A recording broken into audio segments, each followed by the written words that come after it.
ॐ त्र्यम्बकं यजामहे सुगन्धिं पुष्टिवर्धनम् उर्वारुकमिव बन्धनान् मृत्योर्मोक्षीयमामृतात्।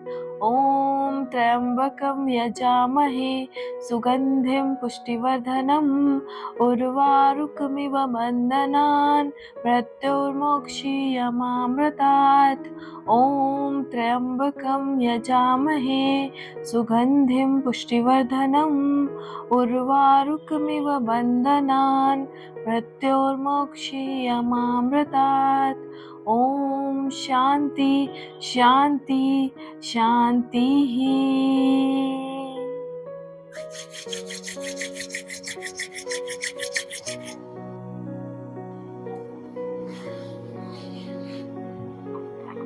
नमस्ते एवरीवन। आज है day 8 of 11 days yoga challenge. I am really very sorry कि मैं ट्रैवल कर रही थी, इस वजह से कल की वीडियो नहीं पोस्ट कर पाई। आज से हम अपने इस 11 डेज के जो हमारा चैलेंज है उसको कंटिन्यू करेंगे। आज डे 8 है। 8, 9, 10 इन 3 दिनों में हम अष्टांग योग के बारे में जानेंगे। तो अष्टांग योग में महर्षि पतंजलि ने 8 लिम्स दिए हैं, योगा के 8 प्रकार बताए हैं। मतलब हम जब भी योग की बात करते हैं ना, तो हमारे दिमाग में आसन और सिर्फ पोजेस, बॉडी का पोस्चर, यही सब समझ आता है। बट ऐसा नहीं है। योगा इज बियॉन्ड द आसन एंड बाकी चीज, इसके बहुत बियॉन्ड है। योगा मतलब yoga is a science of living, एक तरीका है जीवन जीने का, एक साइंस है। तो हम जब भी योगा के बारे में सोचते हैं, सिर्फ आसन नहीं है, योगा बहुत उससे डिफरेंट है। हम उसी को आज इस वीडियो में जानेंगे।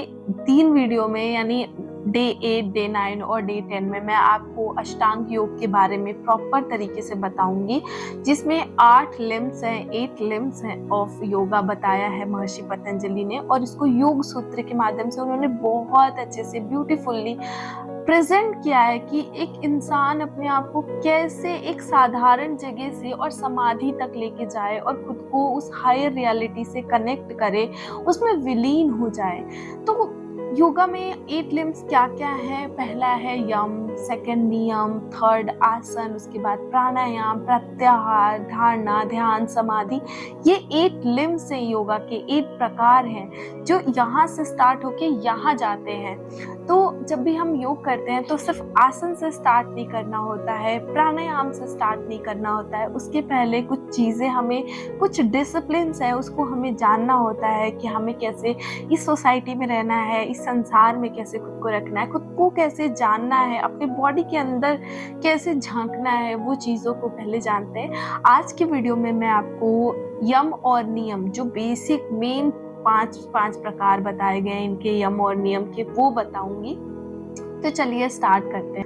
तो महर्षि पतंजलि ने जो अष्टांग योग दिया है, 8 लिम्स ऑफ योग, उसमें पहला जो उनका दिया हुआ है दैट इज यमा। यमा इज सोशल डिसिप्लिन। हम सोसाइटी में रहते हैं, हम इंसान एक सोशल प्राणी है, सोशल एनिमल है। तो कैसे वो लोगों को ट्रीट करे, कैसे व्यवहार करे, कैसे बिहेव करे, कैसे उनसे इंटरेक्ट करे, दैट इज यमा। और यमा के अंदर उन्होंने 5 प्रकार बताए हैं यम के। तो उसको हम जानते हैं कि क्या है 5 प्रकार के यम। फर्स्ट इज अहिंसा, सेकंड सत्य, थर्ड अस्तेय, फोर्थ ब्रह्मचर्य एंड 5th इज अपरिग्रह। तो ये 5 टाइप्स हैं यमा के, यानी जो सोशल डिसिप्लिन है उसको 5 प्रकार में महर्षि पतंजलि ने समझाया है। सबसे पहला जो आता है दैट इज अहिंसा। अब जब भी अहिंसा की बात आती है तो हम गांधी जी वाला नॉन वायलेंस याद रखते हैं कि नहीं, हमें किसी के साथ कुछ ऐसा नहीं करना है, कुछ वायलेंस नहीं करना है, मारना नहीं है किसी को, वो भी ठीक है। बट जब हम महर्षि पतंजलि के अष्टांग योग की यमा के अंदर जो अहिंसा है उसकी बात करते हैं, तब हम ये बोलते हैं कि हम किसी भी व्यक्ति को, किसी भी नेचर में जो भी है, व्यक्ति हो, एनिमल हो, ये जो हमारा मदर नेचर है, इसको किसी को भी हर्ट नहीं करना है। कैसे हर्ट नहीं करना है? अपने एक्शन से, अपने बातों से, अपने मन में चीज़ें सोच के कि हम माइंड में क्या किसके लिए गंदा सोच रहे हैं, किसको मारने की बात कर रहे हैं, किसको गालियां दे रहे हैं। तो ये सारा अहिंसा के अंदर आता है कि जब हम अहिंसा की बात करते हैं तो हम किसी को मन, वचन और कर्म तीनों प्रकार से हर्ट नहीं करेंगे। That is non violence, that is अहिंसा इन अष्टांग योगा। और अहिंसा से मुझे एक स्टोरी भी याद आ रही है कि एक सांप था ना, वो एक विलेज में रहता था और उसमें क्या था कि जब भी कोई जाता आता था तो वो उसको डराता था या फिर किसी किसी को काट लेता था। तो फिर वो बहुत उसका मतलब वहाँ पे डर का माहौल था, सब लोग डरे हुए थे और कोई उस रास्ते से जाता नहीं था। तो एक बार एक ऋषि उस रास्ते से जा रहे थे और उन्होंने सुना था कि एक सांप उधर रहता है जो सबको बहुत डराता है, सब हिंसा करता है, बेसिकली काटता है, दौड़ा लेता है और डराता है। ठीक है, बहुत बड़ा सांप था। तो जब वो ऋषि जा रहे थे ना, तो ऋषि जा रहे थे, सांप ने उनको देखा, तो सांप चुपचाप वहां पे बैठा हुआ था और ऋषि ने जाके उसको बहुत तेज से डांटा। लाइक वो ऋषि थे, उनको डर तो था नहीं, वो गए और उन्होंने बहुत तेज से डांटा कि ये क्या तरीका है, ऐसा नहीं कर सकते, तुमको अगर ये पावर मिली है कि तुमको देख के लोग डरते हैं तो तुम थोड़ा अलग रहा करो या लोगों को डराया मत करो। ये बोल के ऋषि चले गए और वो काफी टाइम बाद, मतलब कई महीने बाद वापस लौटे। तो जहाँ पे सांप रहता था ना, वहाँ पे बहुत सारे पत्थर पटे हुए ऐसे पड़े थे और वो सांप मतलब उन पत्थरों के पीछे कहीं छुपा हुआ था। तो जब ऋषि आए तो उन्होंने देखा कि यहाँ पे ये क्या हो गया है, पूरा बहुत वीराना सा हो गया। पहले तो यहाँ जंगल जैसा होता था, यहाँ पे पत्थर पड़े हुए हैं बहुत सारे और सांप पीछे छुपा था। तो जब वो ऋषि को देखा तो सांप निकल के बाहर आया। तो ऋषि ने कहा, ये क्या हालत बना रखी, तुम इतने डरे डरे से क्यों रहने लगे हो और तुम इतने दुबले पतले कैसे हो गए हो। तो उस सांप ने ऋषि को बोला कि आपने ही तो बोला था कि हिंसा नहीं करनी है, तो मैं अहिंसा के मार्ग पे चल के किसी को डरा नहीं रहा था, किसी को काट नहीं रहा था, बट अब सब लोग मुझे मारने लगे, ये सारे पत्थर उन्होंने मेरे ऊपर फेंके हैं। तो वही बात आती है, हिंसा कब तक नहीं करनी है, जब तक आपको कोई हिंसा ना करे, आपको कोई किसी चीज से हर्ट ना करे। अगर कोई आपको हर्ट कर रहा है तो आप उसको बदले में जवाब जरूर दो, नहीं तो फिर वो आप अपने ऊपर गलत कर रहे हो, आप अपने साथ गलत कर रहे हो। तो अहिंसा वहीं तक आती है जहाँ तक कोई आपको हर्ट नहीं कर रहा हो। जैसे ही कोई आपको ऐसे हर्ट कर रहा हो, आप बदले में ये चीज कर सकते हो। ये है हमारा अहिंसा का पार्ट। अब सेकंड जो यम के अंदर आता है, दैट इज सत्य। सत्य मीन्स लाइक होता है ना कि हो सकता है कि किसी और का सत्य तुम्हारे सत्य से अलग हो, बट अगर तुमको पता है कि ये मैं सही बोल रहा हूँ, मुझे पता है कि ये सही है, तो वो चीज को तुम्हें अपना सत्य समझ के करना है। It means find our own truth. हम जो ट्रुथ लेके चल रहे हैं वो दूसरे का गलत और झूठ भी हो सकता है। उसका उसको लग सकता है कि वो आप झूठ बोल रहे हो, बट वो अगर आप सही बोल रहे हो तो वो आपका है। तो हमेशा अपने सत्य को लेके चलना है, किसी और के कहे पे नहीं सही और गलत का फैसला करना है। तो दैट इज सत्य। और सत्य मीन्स लाइक कभी भी ना आप कुछ बोल रहे हो तो क्या होता है कि हम ना एक झूठ बोलते हैं और फिर उसमें उस झूठ को बचाने के लिए, उस झूठ को सही बनाने के लिए, कि उस झूठ को मैंने किसी के सामने सही बोल के प्रेजेंट किया है, तो अब उस झूठ को सही बनाने के लिए मुझे 5, 10, 20, 50 झूठ और फ्यूचर में बोलने पड़ेंगे। तो फिर इससे क्या होता है, हमारी मेंटल पीस खराब होती है। इट मीन्स हम खुद पे फिर से वायलेंस कर रहे हैं, खुद के साथ, खुद के ऊपर हिंसा कर रहे हैं। तो ये फिर हमारे हिंसा वाले पार्ट को वायलेट करता है। इसीलिए आप एक झूठ बोलोगे तो आपको 5 झूठ बोलना पड़ेगा और इससे हमारा जो चित्त वृत्ति है ना, हम योग में कहते हैं चित्त वृत्तियों का निरोध। तो चित्त की वृत्तियां कैसे जाएंगी जब हम झूठ बोल के अपने मेंटल पीस को बार बार खराब कर रहे हैं, बहुत ज्यादा हर्ट कर रहे हैं। तो इसीलिए झूठ नहीं बोलना है। तो हमारा हो गया फर्स्ट इज अहिंसा, सेकंड सत्य, इसके बाद आता है अस्तेय यानी नॉन स्टीलिंग, किसी भी प्रकार की चीजों की चोरी नहीं करना। अब ये नहीं है कि सिर्फ हमने किसी के बैंक में रॉबरी कर ली, किसी के घर में लूटपाट कर ली, यही सिर्फ चोरी नहीं है, बहुत सारी चोरियां हैं। जैसे किसी के आइडियाज को चुरा के हमने कहीं और प्रेजेंट कर दिया उससे बिना पूछे। तो किसी भी इंसान की कोई चीज है, उसके बिना देखे और बिना जाने आपने वो चीज उठा के कहीं भी शेयर कर देना और किसी को भी बता देना, किसी और को अपना बना के उसको प्रेजेंट कर देना, that is also a part of stealing, part of asteya. तो ऐसा नहीं करना है, कुछ भी नहीं चुराना है, कुछ किसी भी तरह से, किसी भी प्रकार से। अहिंसा, सत्य, अस्तेय। अब जो फोर्थ आता है दैट इज ब्रह्मचर्य, यानी ब्रह्मा की तरह आचरण करना, ब्रह्मा की तरह चर्या रखना, अपनी चर्या को बिल्कुल डिसिप्लिन के साथ रखना। और ब्रह्मचर्य हम अभी हम सोशल डिसिप्लिन की बात कर रहे हैं, यमा जो है वो सोशल डिसिप्लिन है। तो जब हम ब्रह्मचर्य की बात करते हैं ना, तो हम किसी भी चीज़ को देख के ऐसे लाइक सेक्सुअली बहुत ज़्यादा अट्रैक्ट होने लगते हैं और बहुत ज़्यादा अपने एनर्जी को वेस्ट करने लगते हैं। कुछ ऐसा देख के, किसी को देख के, कुछ मूवी, कुछ ऐसे आप समझ सकते हो जो चीज़ें आजकल चल रही हैं, उसमें हम बहुत ज़्यादा एडिक्टेड हो जाते हैं और फिर हम गलत जगह अपनी एनर्जी को वेस्ट करने लगते हैं। तो ब्रह्मचर्य में बताया गया कि आप अपनी एनर्जी को वेस्ट ना करो, खराब जगह पे ना खर्चो, उसको बचा के रखो, ताकि उसके माध्यम से आगे के पार्ट जो अष्टांग योग की चीजें हैं, जैसे कि आसन, प्राणायाम, प्रत्याहार, धारणा, ध्यान, समाधि, इस पूरे सीक्वेंस को फॉलो कर सको, उस एनर्जी को बचा के रखो और उसको सही जगह प्रयोग करो। तो इसीलिए ब्रह्मचर्य का पालन करना बहुत इंपॉर्टेंट है, क्योंकि जब भी हम अपने आप को लाइक बहुत ज़्यादा ऐसे लिप्त कर लेते हैं, तो हमारे अंदर की जो भी एनर्जी है वो गंदे जगह पे खर्च होने लगती है। ब्रह्मचर्य के बाद जो 5th पार्ट है हमारा यमा का, that is aparigraha, means not having more than necessary. हमें जितने की जरूरत है सिर्फ हमें उतना ही लेके रखना है, उससे ज्यादा चीजें नहीं रखनी है। मीन्स हमारे पास एक घर है लेकिन हमें 5 घर और चाहिए, हमें 5 घर और लेना है और हम उस लाइन में लगे हुए हैं, हम दिन रात मेहनत कर रहे हैं। ठीक है, आप कर्म करो, बट थिंग इज कि कर्म करते करते आप कुछ भी एक्स्ट्रा एक्स्ट्रा एक्स्ट्रा ना इकट्ठा करने लगो। एक छोटी सी चीज है जैसे कि कपड़े। अब कपड़े में मैं खुद ही ऐसा होता है कि अरे यार अभी कपड़े कहाँ हैं, जबकि अलमारी पूरी भरी है, आपका पूरा कबर्ड भरा हुआ है, कपड़े गिर रहे हैं नीचे क्योंकि इतने ज्यादा ठूस ठूस के रखे हैं, फिर भी हमें कपड़े चाहिए। तो that is the part of aparigraha कि हमें बहुत ज्यादा चीजें जो नेसेसरी है, नेसेसिटी के अकॉर्डिंग चीजें रखनी है, उससे ज्यादा हमें बहुत ज्यादा चीजें होल्ड करके अपने पास नहीं रखनी है। That is the part of aparigraha. इससे क्या है कि हमारी मदर नेचर भी इम्पैक्ट होती है। अब हम क्योंकि सोशल डिसिप्लिन की बात कर रहे हैं, तो जैसे ही अपरिग्रह में आते हैं तो हम जैसे कपड़े मान लो बहुत ज्यादा रख रहे हैं, वो कहाँ से आ रहा है? मदर नेचर से आ रहा है। हम बहुत ज्यादा वुडन के सामान अपने घर में बहुत सारा भर रहे हैं, वो कहाँ से आ रहा है? मदर नेचर से आ रहा है।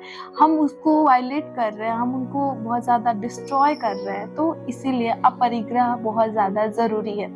ये हमारे 5 पार्ट थे यमा के, जो कि हमारा अष्टांग योग का फर्स्ट लिम्ब है यमा। यमा के अंदर ये 5 हमने उसके प्रकार जाने और सोशली डिसिप्लिन कैसे रखना है उसके बारे में जाना।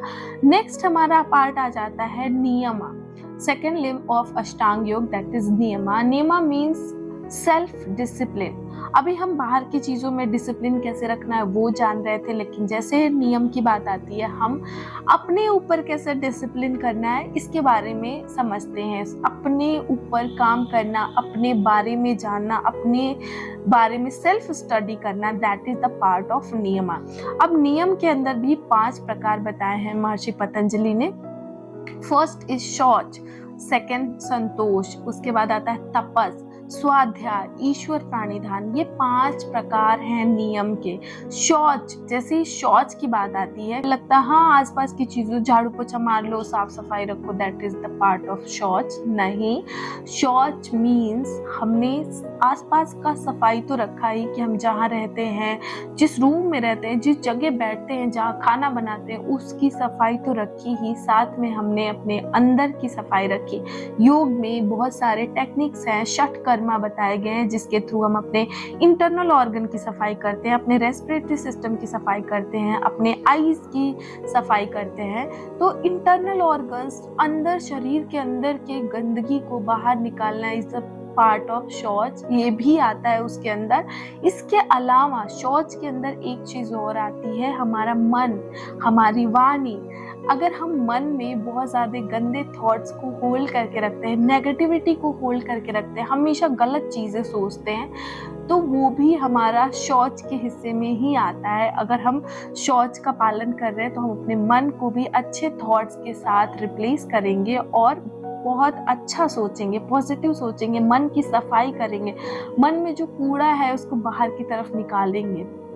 उसके बाद हम किसी को कुछ बोल रहे हैं ना, पूरे टाइम आप गाली दे रहे हो, पूरे टाइम खराब वर्ड्स यूज कर रहे हो ना किसी के लिए भी, that is also the part of शौच। तो उसकी भी सफाई करनी, यानी अच्छे शब्द बोलने, कभी भी किसी को बोल रहे हैं बद्दुआ नहीं देनी है, बहुत ज्यादा ऐसे कोर्स और बहुत ज्यादा लोग अजीब अजीब बातें करते हैं ना, ऐसे नहीं करना है। तो शौच के अंदर ये सारी चीजें आती हैं कि हम अपने आसपास के साथ अपने मन के, अपने शरीर के अंदर और अपने जुबान के अंदर की सफाई रखें, तो फिर शौच वाला हमारा जो डिसिप्लिन है वो फॉलो होगा। नियम में सेकंड जो आता है दैट इज संतोष, यानी कि हमें कंटेंटमेंट, किसी भी चीज को, हमारे पास जो भी चीज है ना उसको लेके अपने आप को संतोष करना कि हाँ मेरे पास जो भी है ना सफिशिएंट है, हमें भगवान ने जो भी दिया है वो बहुत ज़्यादा है और बहुत अच्छा दिया है। अब इस पे मुझे इस संतोष वाले पार्ट पे भी मुझे एक स्टोरी मैंने लाइक मेरी तो नहीं है, मैंने भी पढ़ी है, अपने गुरु से सुनी है, तो वो मैं यहाँ पे बता रही हूँ। तो इसकी स्टोरी ये है कि दो लोग थे जो कि जेल में थे और 5-5 साल की उनकी सज़ा जो थी वो कंप्लीट हुई। तो वो जिस दिन निकले दोनों साथ में निकले और जेल से 5 साल बाद छूटने के बाद जैसे ही वो जेल के गेट से बाहर की तरफ निकले तो फर्स्ट जो था ना कैदी, उसने ये चारों तरफ देखा, टूटी फूटी सड़कें देखी, इतनी तेज धूप थी, गंदी सी हवा चल रही थी, ये सब देखा और उसने मतलब वो बड़बड़ाने लगा कि इस शहर का कुछ नहीं हो सकता, सड़कें कितनी खराब है, कितनी गंदी धूप है, कितनी खराब रूखी रूखी हवा चल रही है। ऐसा सोच के ना हर चीज में कमियां निकालने लगा और हर चीज को एकदम गलत बोलने लगा। उसी के साथ जो सेकंड कैदी निकले ना, तो उसने जैसे वो गेट के बाहर आया तो उसने देखा, तो सबसे पहले उसने आंखें मूंदी और अच्छे से इनहेल किया, खूब अच्छे से अपने लंग्स को फुल किया और उसके बाद एक्सेल किया। देन उसने सन, जो इतना अच्छा सन रेज आ रही थी उसके ऊपर, उसने हाथों को फैलाया और ऐसे अपने ऊपर पूरे सन को ग्रैब किया, सन की लाइट को ग्रैब किया और उसके बाद आगे बढ़ा और फिर उसने अपने चलते चलते उसने ये कहा ग्रेटिट्यूड करते हुए, थैंक यू भगवान कि इतने साल बाद मैं बाहर निकल पाया और ये चीज़ें मैं फिर से देख पा रहा हूँ, ये अच्छी अच्छी सन रेज और ये हवा, ये सब मैं फील कर पा रहा हूँ और दूर दूर तक मैं एक चार दीवारी के अंदर से अब फाइनली मैं इतने दूर दूर तक की चीज़ों को देख पा रहा हूँ। तो उसने अलग तरह से ग्रेटिट्यूड किया। तो वही हमारे दो लेंस हुए, एक नेगेटिव चीज़ों को देखने वाले लेंस, एक पॉजिटिव चीज़ों को देखने वाले लेंस। इसी में हमारा आ जाता है संतोष कि अगर आपको संतोष है तो आप हर चीज़ को पॉजिटिव लेंस से देखोगे और हर चीज़ के लिए भगवान को ग्रेटिट्यूड करोगे। मैंने पहले भी इसके वीडियोस के 6th डे वाले वीडियो में मैंने आपको ग्रेटिट्यूड के बारे में बहुत अच्छे से समझाया था। तो संतोष से बड़ा सुख है, बोला भी गया संतोषम परम सुखम। तो संतोष जो है ना वो बहुत बड़ा सुख है। अगर आप संतोषी हो, आप छोटी छोटी चीज़ों में खुश रहते हो और सेटिस्फैक्शन है आपके अंदर, तो आपको चीज़ें भी बहुत मिलेंगी और आप हमेशा खुश रहोगे। ऐसे नहीं कि आप मेंटली ट्रॉमा में हो एकदम के अरे मेरे पास ये है बट ये नहीं है, मुझे ये चाहिए बट वो नहीं है, ऐसे करके आप पूरे टाइम नहीं रहोगे। तो ये था हमारा नियम का सेकंड पार्ट, दैट इज संतोष। इसके बाद नियम के अंदर जो थर्ड पार्ट आता है that is tapas. Tapas means doing something good और positive with full commitment, that is tapas. पूरे अपनी दृढ़ इच्छा, दृढ़ शक्ति के साथ, कमिटमेंट के साथ कोई चीज को करना, आगे बढ़ना, दैट इज तपस। मतलब एक इंटेंस सेल्फ डिसिप्लिन आता है कि मैंने ठान लिया कि आज सुबह मुझे 5 बजे उठना है और आज का सारा काम मुझे टाइमली फिनिश करना है।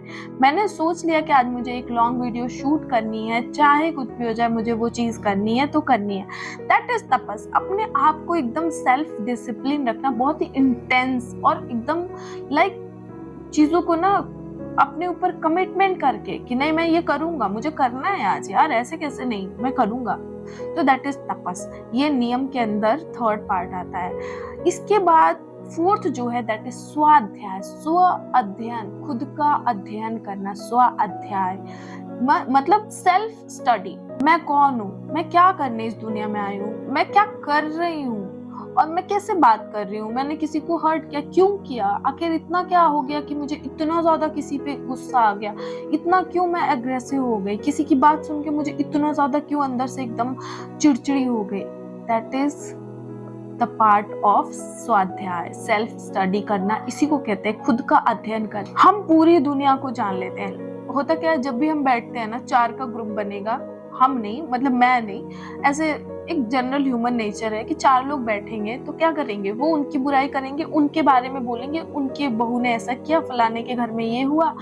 भाई सबके बारे में हम जान गए, पूरे मोहल्ले, पूरे देश, पूरी दुनिया के बारे में हमने जान लिया, बट हम कौन है, हम क्या कर रहे हैं अपनी लाइफ में, ये हमने कभी जाना ही नहीं, कभी सोचा ही नहीं, स्वाध्याय ही नहीं करा, सेल्फ स्टडी नहीं करी कि मैं क्यों हूँ, मुझे मेरा पर्पस क्या है, मेरा गोल क्या है, अपना एग्जिस्टेंस जो है ना वो जानना, उसके बारे में जानना, दैट इज स्वाध्याय। तो लोगों के बारे में तो सब जान लेते हैं, बहुत सारी चीजें हमारे पास, बहुत दुनिया के ज्ञान है। अपने बारे में कोई पूछ देना, 4 लाइन अपने बारे में अच्छी बताओ, क्या तुम्हारे अंदर अच्छाई है, 2 मिनट का आप सब चुप हो जाओगे 2 मिनट के लिए कि अरे यार सही बात है, मेरे अंदर क्या अच्छाई है, मैं ऐसा क्या करती हूँ मेरे अंदर, चलो अच्छाई तो मैं निकाल लूंगी, बुराई क्या है मेरे अंदर, मुझे गुस्सा बात बात पे क्यों आता है, दैट इज स्वाध्याय। इसके बाद नियम का जो 5th टाइप है, 5th प्रकार है, that is Ishwar pranidhana. Ishwar pranidhana means क्या, तो जब भी हम ना ऐसे लाइक हमेशा खुद को ऐसे ऐसे रखते हैं कि डर है, फियर है, अरे कहीं यहाँ से कुछ ना हो जाए, अरे यहाँ से कुछ ना हो जाए, मैं को कोई मेरी चीजें ना ले जाए, मुझे कोई मार ना दे, बट ये डर तब रहेगा जब आप ईश्वर प्राणिधान पे नहीं बिलीव करते, जब आप अपने आप को ऐसा लाइक होता है ना कि surrender your self to God, surrender your self to universe. तो जब आप अपने आप को पूरी तरह से समर्पित कर दोगे ना, पूरी तरह सरेंडर कर दोगे ईश्वर को, भगवान को, उनके ऊपर सब छोड़ दोगे कि मैं थोड़े हूँ कुछ करने वाला, मैं थोड़े ये दुनिया चला रहा हूँ, मैं अपने आप को खुद नहीं चला रहा हूँ, जो भी कर रहा है वो खुद कर रहा है। तो ये एक जब ये आप समझ लोगे ना, तब आप ईश्वर प्राणिधान, मतलब यही चीज है ईश्वर प्राणिधान की, जब आपने खुद को छोड़ दिया, अपना कर्म करो, ऐसा नहीं कि सो जाना है कि वो खाना दे देगा, वो पानी भी दे देगा, नहीं, अपने आप के कर्म करते रहो, बट इस उम्मीद से नहीं कि नहीं मैं उस चीज को चला रहा, मैं उस चीज को संभालना, नहीं, छोड़ दो, कि सरेंडर कर दो अपने आप को भगवान को और इस यूनिवर्स को, या जिसको भी आपको, जिस भी धर्म, जाति, रिलीजन से आपको अपने जिस भी पावर, जिस भी एनर्जी को आप मानते हो, उस पे छोड़ दो, वो चला रहा है, वो देख लेगा, मैं कर रहा हूँ, बाकी वो संभाल लेगा। तो आप कभी फिर डर में, एंजाइटी में, फियर में नहीं रहोगे, बार बार आपको एंजाइटी नहीं होगी कि अरे मेरी चीजें डूब जाएंगी, मेरा काम कैसे चलेगा। तो जब उस ईश्वर से आप कनेक्ट करके उसको जान जाओगे कि वो चीजें चला रहा है, मैं नहीं, तो आप ईश्वर प्राणिधान में पूरी तरह बिलीव कर लोगे। और सेल्फ डिसिप्लिन इसी को कहते हैं, आप अपने डिसिप्लिन के साथ चल रहे हो, आगे बढ़ रहे हो, सब कुछ को लेके, ऐसा नहीं अपने आप को छोड़ दिया, कर्म करना छोड़ दिया, सब कुछ को लेके। तो ये आई होप कि आपको यम और नियम अच्छे से समझ आया होगा। बहुत सारे स्टोरीज के थ्रू भी हम समझेंगे आगे चल के, बहुत सारी चीजें मैं आपको शेयर करूंगी। ये था अष्टांग योग का यम और नियम। आई होप कि आपको समझ आया होगा यम के 5 प्रकार, नियम के 5 प्रकार, और इसके बाद हम आसन, प्राणायाम, प्रत्याहार, धारणा, ध्यान और समाधि को भी जानेंगे। इन केस 11 डेज में से हम ये 3 दिन में अष्टांग योग को नहीं समझ पाते हैं, तो हम इसको और एक्सटेंड करेंगे कि 3 डेज की जगह हम 5 डेज में इसको समझेंगे कि क्या है अष्टांग योग, महर्षि पतंजलि ने कैसे कैसे इसको डिफाइन किया है। सबसे मेन है यम और नियम, जो कि मैंने इस वीडियो में आपको बता दिया है। अब आपको देखना है कि आप अपनी लाइफ में कितना एंगर इश्यूज लेके चल रहे हो, कितना ज्यादा टॉर्चर झेल रहे हो, कितना झूठ बोल रहे हो, कितना ज्यादा अहिंसा कर रहे हो। प्लीज उस चीज पे ध्यान रखो, और जो भी पार्ट यम नियम में जो भी चीज आपको समझ नहीं आई हो, प्लीज कमेंट करके मुझे जरूर बताना, सो दैट मैं उसको अलग से, उस पार्ट को अलग से क्लैरिफाई कर पाऊँ, समझा पाऊँ और इजी वे में समझा पाऊँ। तब तक के लिए मेरे चैनल को देखते रहिए। Thank you so much.